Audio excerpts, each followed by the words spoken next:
Hello रायजोफोर खुलुमबाय गिबियावनो साफ्रोमबो बर' रायजो राजा नोंथांमोनखौ आंनि बे आरबिटिसि चेनेलावहाय आंनि गोसो गोरबोजों फिन खनसेबाव बरायनानै लाग्रोबावनाय जालायबाय। थ' रायजोफोर आसा खालामो नोंथांमोना इसोरनि अननायाव गासैबो मोजाङैनो दं होननानै आरो लोगोसे नोंथांमोना जुदि भिडिअखौ नायदोंब्ला उइदाउट स्किप नायलांगोन आरो लोगोसे नोंथांमोना जुदि चेनेलाव गोदानै हाबफैदोंब्ला अननानै साबस्क्राइब शेयार लाइक आरो कमेन्ट खालामनांगोन होननानै।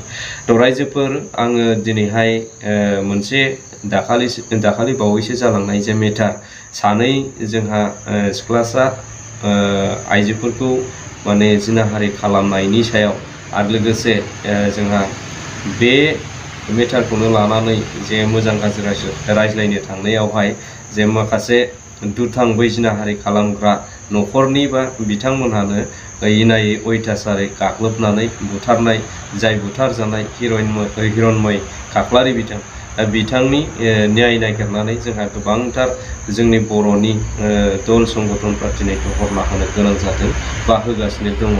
दा नोंथांमोना बेखौ ससियेल मिडियानि गेजेरजों बा निउस मिडियाफोरनि गेजेरजों नुखाबाय, नाथाय बाहाय आं नैबे फंसे बाथ्राखौसो रायज्लायनो लुबैदों रायजोफोर।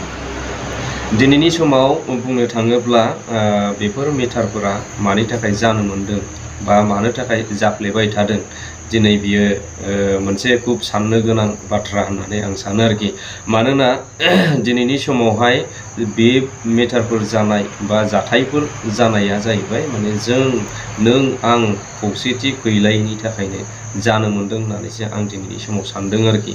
मानोना जोंनि बर' जाथिनि माखासे बेकग्राउन्डखौ नायनानै गुबुन हारिफ्रा दिनैनि समावहाय जोंखौ गिला आरो जोंखौ खुनुबो माने मैल' खालामला आरो एसेबो माने जोंनि सायाव गिनाय होननाय बिसिनाव गैलिया।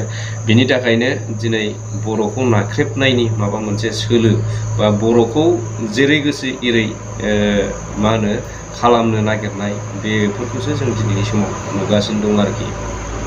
दा बेनो रायजोफोर, आं दिनै सरकारनि बेलायाव नैबेखौनो बुंनो नागिरदों जे जोंहा दिनैसिम माने धरना होसेयावबो माने जोङो आसाम सरकारजों खुनुबो खोनासंजायाखै आरो धरना होसेयावबो दिनैसिमबो माने आसाम सरकारा बिनि सायाव फंसेबो बाथ्रा बुंनायखौ जों नुनो मोनाखै आरोखि। दा बेफोरो मानि थाखाय जे जोंहा दा बेखौनो आं बुंनोसै, थांनाय समफोराव माने बिथांमोना लकसभा इलेक्सन बा बिसायख'थिनि थाखाय गोबांथार जोंनि आफादफोरनि जाय दैदेनगिरि बिथांमोनखौ लोगो हमनानै बिथांमोनजों मोजां गाज्रि रायज्लायनानै इलेक्सननि थाखाय हेफाजाब बिबाय बा हेल्प बिबाय आरो हेल्प बिनाय बायदियैनो दिनै जोंहा थोंजोङै बुंनो थाङोब्ला दुलाराय बर' फरायसा आफादनि जे मानाव गेदेर जोंहा दिपेन बर' सार, बिथाङा दिनै सरकारनि जानानै बा सरकारनि खावलायनायाव बिथाङा बिजेपिनो भट होनांगौ होननानै बिथाङा साफ्रोमबो बर' रायजो राजाफोरखौबो खावलायलायनायखौ जों नुनो मोनदों। नाथाय दिनैनि समाव खुब साननो गोनां बाथ्राया बेसो जे नांगौ समाव दिनैहाय दिपेन बर' सारमोन बायदिखौ माने हेलिकप्टाराव लाफानानै केम्पेइन खालामबाय, बहाबा लांफाबाय आरो लोगोसे दिपेन बर' सारखौहाय समस्त बर' रायजो राजाफोरखौ खावलायनो बिथोन होबाय। दा बिथोन होनाय बायदिनो दिपेन बर' सारमोन बायदिया दिनै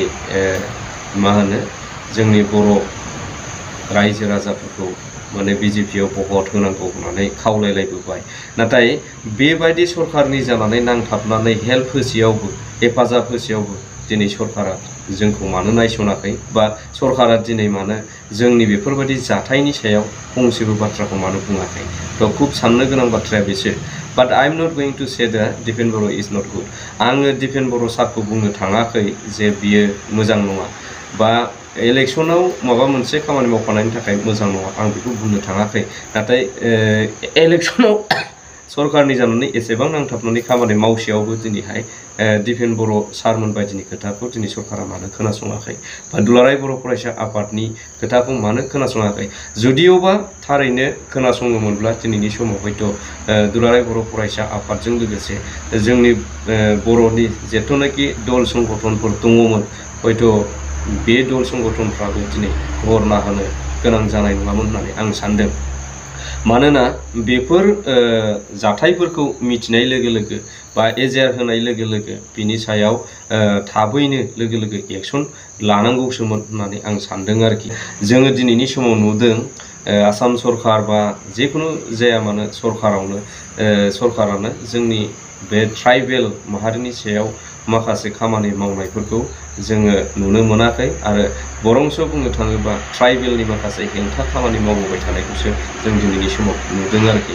मानोना ट्राइबेलनि गांनाय उखैनाय ट्राइबेलनि माखासे समस्याफोरखौ समाधान खालामनायाव बिथांमोनहा उनफिननानै थादों होननानै बुङोब्लाबो खुनु खहा जानाय नङा आरोखि।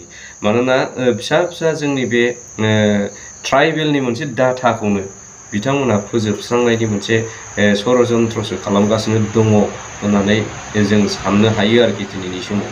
बिनि थाखायनो दिनै ट्राइबेलनि न'खराव बा ट्राइबेल हारिनि गेजेरावहाय माबा मोनसे जुदि जाथायफोर बा माबा मोनसे जुदि प्रब्लेमफोर जायोबा बेखौ बिथांमोनहा संखेबैनो बा थाबैनो समाधान खालामनायनि थाखाय जेबो खामानिखौ मावा। बेबायदिनो जोङो गारमा रानखांलायनाय हसि हसि धरना होब्लाबो खोनासंजाया। दिनैनि दिनावहाय नायदो नोंथांमोनहा जे जोङो जोंनि माखासे मा होनो सुथुरफोरखौ दायनिगिरिफोरखौ साजा होनांगौनि थाखाय जोङो गारमा रानखां जोङो हरसेखाव धरना होदों। नाथाय बिनि सायावबो दासिमबो आसाम सरकारा जेबो फिननाय होआखै आरो जेबो खुगा बेखेवाखै। अब्ला साननानै नायदो रायजोफोर, दिनैनि सरकारा जोंनि बे ST बा जोंनि बर' जाथिनि थाखाय मा खामानि मावनो नागिरदों। थ' रायजोफोर, आङो बे ससे भिडिअखौ बेखिनिखौनो सावरायनो होननानै लाबोदोंमोन बा खालामदोंमोन। आङो भिडिअआबो गोलाव जाबाय, बिनि थाखायनो आङो भिडिअखौ बेखिनियावनो दोनथ'नो लुबैबाय। थ' दोननायनि सिगां आं बेखौ नोंथांमोनखौ खावलायगोन जे नोंथांमोना मा सानो, नोंथांमोननि साननाय हनायखौबो जाहाथे कमेन्ट बक्सनि गेजेरजों फोरमायहरो आरो नोंथांमोननि बे कमेन्ट बक्सनि गेजेरजों फोरमायहरनाय जायफोर बाथ्रा बेफोरखौ जाहाथे आंबो बुजिनो हायो। स' आं भिडिअखौ बेखिनियावनो दोनथ'नो लुबैबाय। So' thank you for watching. जय बर'।